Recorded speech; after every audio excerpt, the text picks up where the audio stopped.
शेर खान ने जंगल के सभी जानवरों को इकट्ठा किया और जब सब जानवर इकट्ठा हो गए तो शेर खान ने उनसे कहा, मेरे प्यारे जंगल वासियों, मैं कुछ दिन के लिए अपने भाई से मिलने दूसरे जंगल जा रहा हूँ।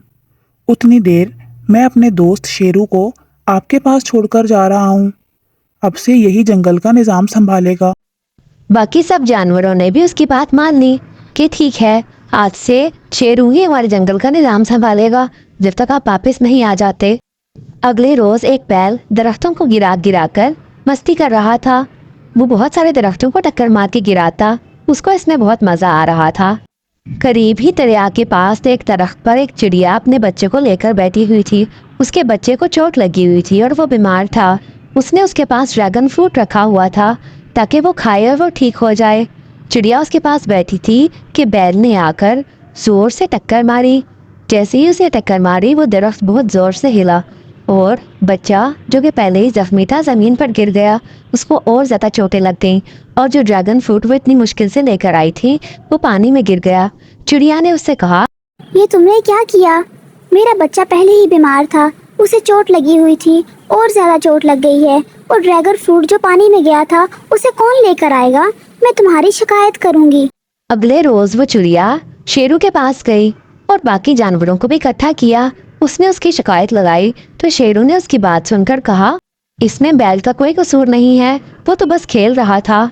तुमने ही अपना घोंसला उस दरख्त पर बनाया हुआ था और तुम्हारा बच्चा गिरा है और ड्रैगन फ्रूट पानी में गया है, तो इसमें उसका कोई कसूर नहीं है। तुम खुद जाकर ले आओ। तमाम जानवरों को उसका फैसला पसंद नहीं आया, लेकिन सब वहाँ से चले गए। चिड़िया भी बहुत परेशान हुई। अगले दिन एक लोमड़ी शेर के पास आई और आकर कहने लगी, अच्छा सलामत, जब से आपने जंगल का निज़ाम संभाला है तमाम जानवर आपसे बहुत खुश हैं और मुझे भी बहुत खुशी हुई। हम सब चाहते हैं कि आप ही इस जंगल के बादशाह हमेशा के लिए बन जाएं और मैं आपकी गुलाम बनना चाहती हूँ, आपके लिए काम करना चाहती हूँ। शेरू को उसकी बात पसंद आई और उसने उसको इजाज़त दे दी कि आज से तुम मेरे साथ रहोगी और मेरे काम किया करोगी। लोमड़ी उसके साथ रहने लगी। एक दिन लोमड़ी ने उसको कहा, बादशाह सलामत, जंगल से दूर पहाड़ों पर एक दरख्त पर ड्रैगन फ्रूट्स उगते हैं और वो कोई ऐसे वैसे ड्रैगन फ्रूट्स नहीं हैं, वो जादुई ड्रैगन फ्रूट्स हैं। जो कोई भी उनको खा जाता है वो हमेशा के लिए अमर हो जाता है।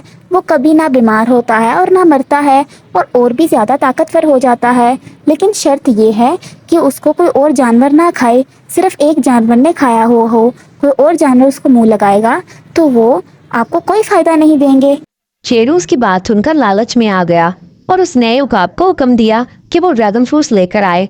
उकाब और ड्रैगन फ्रूट लेकर आया तो शेर ने वहां पर रखा हुआ था कि अचानक से लोमड़ी ने उस पर झपटा मारा और वो ड्रैगन फ्रूट लेकर भाग गई। वो आगे आगे भाग रही थी और शेरू उसके पीछे पीछे। शेरू को उस पर बहुत गुस्सा था। वो भागी भागी उस चिड़िया के पास गई। अपने बच्चे को मरता हुआ देखकर बहुत रो रही थी। उसका बच्चा बहुत बीमार था और आखिरी सांसें ले रहा था कि लोमड़ी उसके पास आई और आकर उससे कहने लगी कि जल्दी से इस फ्रूट्स को खा लो ताकि तुम ठीक हो जाओ। जल्दी से इसको खाओगे तो तुम्हारी सेहत ठीक हो जाएगी और तुम्हारा सांस भी बहाल हो जाएगा। रिया के बच्चे ने वो फ्रूट खाया तो फौरन उसकी तबीयत ठीक हो गई, उसका सांस भी बहाल हो गया। पीछे से शेरू आ गया।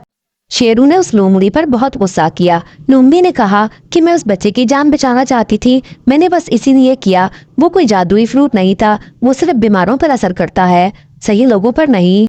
लेकिन शेरू ने उसकी एक नहीं सुनी। वो गुस्से से पागल था। वो लोमड़ी को मारने के लिए आगे बढ़ा कि पीछे से शेर खान आ गया और शेर खान ने आकर शेरू को बहुत डांटा और कहा कि मुझे चिड़िया ने सब कुछ बता दिया है।